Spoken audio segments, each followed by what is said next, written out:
بسم الله الرحمن الرحيم والصلاة والسلام على سيدنا محمد وعلى آله وصحبه وسلم. أما بعد، maanta shinnidii aad iyo aad u xanaaqsan tahay way kacsan tahay.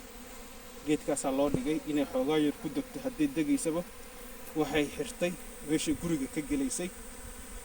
marka meeshan shaqo xoog lahaa ka socoto.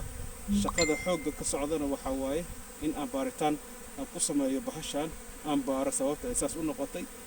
ma waxa ku yaraaday gaaguurtii miyaa ku yaraatay, ma wax ka badan u baahan tahay oo inay fakatay rabtaa, mase يعني علمي بارس إن قسم يوعي بهالشان لفرا لبارو أنت ما أركت شنيدا محل هاي أنت حب هاي لفيريو ما قادرونس محل هاي لب يدق قوة شقالها بقرد مكوجرتا بقرد عصيب مسمى يستمر كمان توا شق أدي أفر بدن مرك إنتاس. والسلام عليكم ورحمة الله وبركاته. شنيدا هلا برته والسلام عليكم ورحمة الله وبركاته.